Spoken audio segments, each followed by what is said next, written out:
Hi everybody, it's Ms. V. I hope you're doing well and that you had a wonderful long weekend. Now that you're back and we have finished the documentation analysis unit, we are now going to be beginning a brand new unit called blood analysis.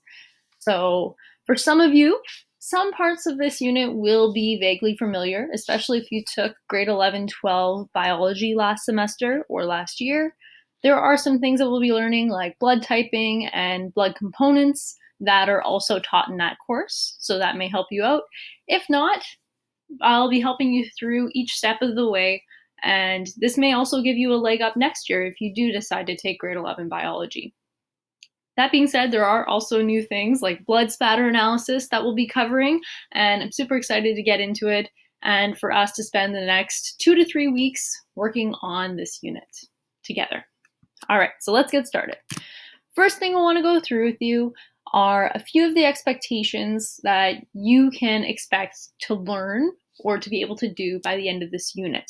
Okay, so just giving you an idea of what we're going to be doing. So by the end of this unit, you will have learned that an antibody and an antigen are different types of agglutinate that will agglutinate / clump when mixed together. You may not know what that is just now, but it's okay, we're going to get to it. You are also going to learn that the significance of the evidence depends on a characteristic's relative occurrence in a population. This just means that if something is very rare, like maybe you have a very rare blood type, the significance of that evidence is going to be very, very high. Whereas if you have a very common blood type, maybe that's not going to link you to a certain case as well as a very rare blood type would. By the end of this unit, you should be able to determine whether a stain is made out of blood, determine the blood type using the ABO/RH system, and we're going to learn that together this unit. You're also going to be able to explore blood stain patterns and be able to tell me the relative speed, velocity, the direction, and the height at which that blood fell from. You're also going to be able to use some technology and some math to improve your investigations and communications. All right, so let's get started. This whole blood unit is actually under the Department of Serology. Okay, so serology is the examination and analysis of body fluids. As a forensic serologist, they may come across many different body fluids in a lab, such as saliva, semen, urine, and blood, and a few others probably. Definitely not everybody could do this job, and those that can, I can 100% guarantee, have very strong stomachs. Now, this is a very important department in forensics, especially between the 1950s and the late 1980s. It was a very important part of lab procedures. However, after that, there became another department that kind of took over, which was DNA testing. Okay, with the development of DNA techniques, more time, money, and significance was placed on developing DNA labs. However, serology is still an important study and it is used in a lot of different testing cases. So it's still important to know these techniques. So today, we're not going to get into blood spatter just yet. Today, we're going to be going over some of the basics about blood. Okay? Mainly what it is made out of. Now, when you cut yourself and you see blood, you see this like sticky red substance, and you may just think that that's all it is. It's just a red liquid. But actually, if you look at it closer under a microscope, you will see that it's made up of 4 different components. You have these donut-shaped red blood cells over here. That is what's actually making your blood red. And you might see that it kind of looks hollowed out in the middle. Okay, it almost has like a very narrow middle and a round inflated inner tube on the outside. And that is this distinctive shape that allows it to do its job that we'll talk about a little bit later. Now, if we go past the red you also see these really large purple/clear structures that are round as well, and they have these purple things in them. Those are actually your white blood cells. And we're going to get into their job in a little bit, but they are also a very important component that you absolutely need in your blood.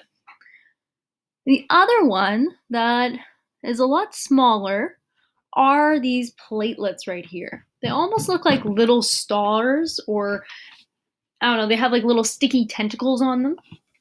And that structure, that shape, those sticky tentacles are going to play an important part in their job as well.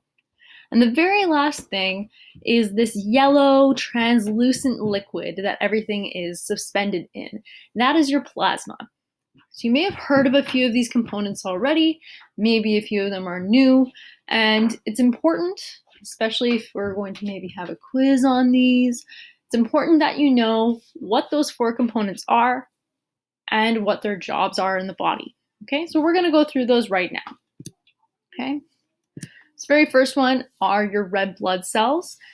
Those can also be called your erythrocytes. That is a scientific name for it. You may want to know that because I've highlighted it. So this is the most abundant cell in our blood. Most of our blood is made up of red blood cells.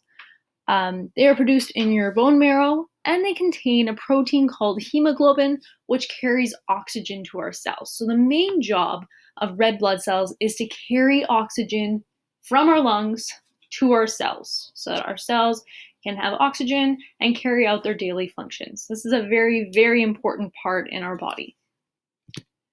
Your white blood cells, or your leukocytes, are also very important to your immune system specifically. They destroy infectious agents called pathogens that come into our body, and they have to destroy them before they actually start harming us. Now, as you can imagine, with us all sitting in our living rooms right now, you can see how important white blood cells, or leukocytes, are, right? They help to destroy diseases and pathogens before they harm us. All right, our third component are platelets, or thrombocytes. They actually have clotting factors that are carried in the plasma, and they will clot together in a process called coagulation to seal a wound and prevent the loss of blood. So I know we've probably all, been clumsy, fell down, or just gotten a cut, paper cut even, and you see that blood form, but it doesn't continue to bleed forever. And that's because you actually have these little platelets that are going to group together and make a big clump and block that cut. This is going to help save you some blood and to help keep your body from going into shock. That is their main job, and it's a pretty important one, especially if you were to get into a significant accident. Our very last blood component is the plasma. This is not, the least important because I put it last. It is actually very, very important. If you think about it, this is the liquid that all of these 3 other components are floating in. Think of it like, a bunch of bath toys and floaties in a pool, right? They need that plasma in order to be able to float around. Without that liquid, they're just sitting in the bottom of the pool doing nothing. They can't travel. So it's very important that we have plasma because that is what's going to be pushing and moving all of our important components through our body. So this is a yellowish liquid that is also full of electrolytes, nutrients, and hormones, vitamins, clotting factors, a bunch of good stuff that all of our cells also need. So it's also important to have these because they're going to bring nutrients and vitamins to our cells as well. Okay, so now I just want to remember and remind you that this slide is pretty important. It gives you the names of each of your blood components, as well as what they do for you. So we should remember that. Okay. Also, a few blood facts that you may want to know as well. One of them that I always like asking people is how much blood is in a human body on average? What do you think?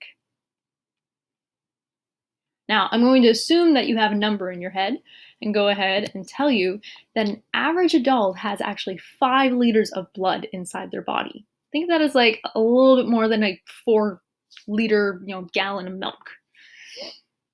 This makes up about 7 to 8% of your body weight. It's quite a bit. And now, once again, this red liquid is actually a living tissue. Okay? It's not just a random liquid, and it has a very important job of carrying oxygen and nutrients to all parts of your body, and then also carrying that carbon dioxide and waste back to your lungs and kidney and liver for disposal. Okay? It also fights against infection and helps to heal wounds so that we can stay very healthy. So blood is a very essential thing that you need in your body. Now, one thing that we also should look at when we think about these components is what kind of ratio they appear in. So if you were to have 2 or 3 drops of blood on a counter, you would actually have about 1 billion red blood cells there. That's just to show you how tiny those things are. It's crazy. Now, for every 600 red blood cells, you have about 40 platelets and 1 red blood cell. Okay, so for every 600 red blood cells, you only need about 1 white blood cell, even though they have a very important job of fighting off diseases and infections. Now, we can actually look at that ratio visibly by separating out our blood. You might be thinking, okay, Miss V, I am not separating out my blood. Stuff is important, and now you want me to separate it? Like, that's crazy. And I agree with you. It is crazy. But for some reason, sometimes we do need to separate out blood components. And we do so with a fancy machine called a centrifuge. Now, this is a device that spins vials of blood, or honestly any other liquid sample, at a really high speed. And it's actually going to result in those components separating out. You're going to have the heaviest components at the very bottom of your test tube. And then as they get lighter and lighter, they will go higher and higher up your test tube. All right, so we're going to watch a video of this so you can get a better idea of what would happen in a lab. But this is what you would end up with. Okay? You would end up with your red blood cells, or your erythrocytes, at the very bottom, because they're the heaviest. Okay, that takes up about 45% of your total blood. Then you would have a very, very light white buffy coat. And this is a mix of your white blood cells, or your leukocytes, and your platelets, or your thrombocytes. And this takes up about 1% or less of your total blood, showing you just how small of a percentage this stuff actually takes up. The rest, or like about 55 to 54% of your blood, is taken up by plasma. That's that liquid, yellow, translucent stuff that helps everything else to flow. Now, most of your plasma is actually made up of water. What makes it yellow is those electrolytes and nutrients and things like that.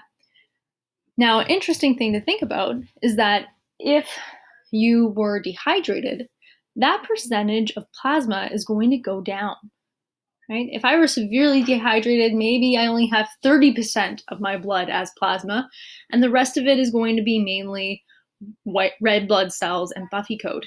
That's going to make my blood a little thicker. It's going to be harder to move it because I have less liquid to push it around. Okay, so you can actually use hematocrits to see if someone is dehydrated. You can see if they are suffering from conditions like anemia. So it is used sometimes in medical field, and it's also important to know just for people's general health. Okay, so I'm going to go ahead and let you click on this video so you can either look at the slide that I'm going to attach to this daily post, so you can click on the link and watch that short video to see what actually happens. That's all for today, everybody. Tomorrow we'll be doing a mini lab on these blood components. So please feel free to send me your questions. Please know that I'm always here to help you out. And I hope you're having a great day, everybody. Bye.